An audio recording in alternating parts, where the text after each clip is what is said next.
ابن قصي واسمه مجمع سمي بقصي لتقاصيه في بلاد بضعة القصية إلى أن عاده الله تعالى إلى الحرم الحر فتماهى مائما. ابن كلاب واسمه حكيم بن مرة بن كعب بن لؤي بن غالب بن فهر واسمه قريش، وإليه تنسب البطون القرشية وما فوقه كناني كما جنح إليه الكثير وارتضى. ابن مالك بن النذر بن كنانة بن خزيمة بن مدركة بن إلياس، وهو أول من أهدى البن إلى الرحاب الحرمية، وسمع في صوته النبي صلى الله عليه وسلم ذكر الله تعالى ولباه. ابن مضر بن نزار بن معاذ بن عدنان، وهذا سلك نظمت فرائده بنان السنة السنية ورفعه إلى الخليل إبراهيم أمسك عنه الشارع وأباه. وعدنان بلا ريب عند ذوي العلوم النسبية إلى الذبيح إسماعيل نسبته ومنتماه، فعظم به من أجل تعلقت كواكبه الدرية، وكيف لا سيد الأكرم صلى الله عليه وسلم واسطته المنتقى. تنسب العلا بهنا قلدتها نجومها الجوزاء، حبذا عين صودل وفخار أنت فيه اليتيمة العصماء. وأكرم به من نسب ظهره الله تعالى من سفاه الجاهلية، أورد الزين العراقي وارده في مورده الهدي ورواه.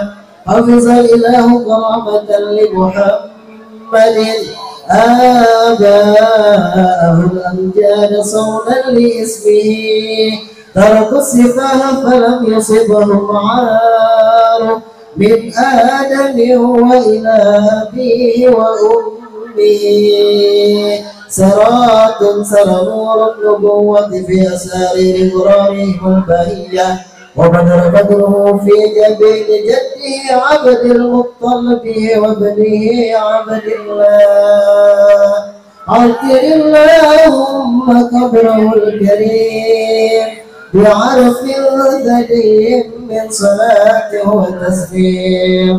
اللهم صل وسلم وبارك عليه.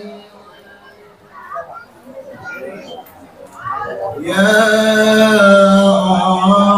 الله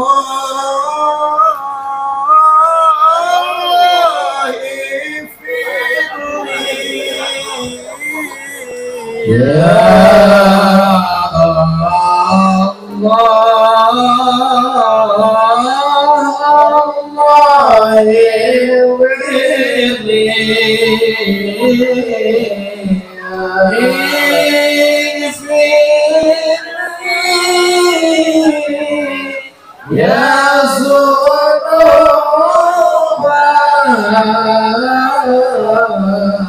واجعل الجنة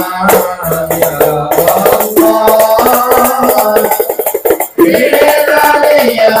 في ذلك يا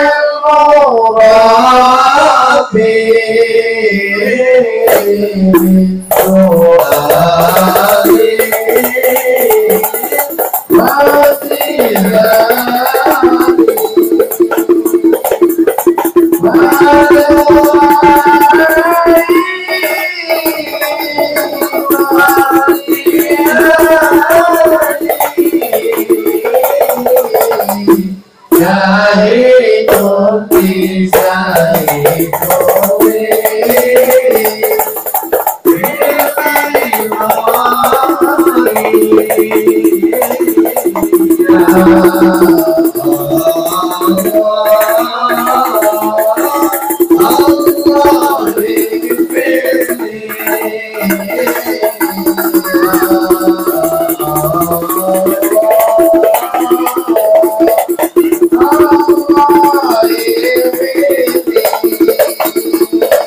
اللهم صل وسلم وبارك عليه وعلى آله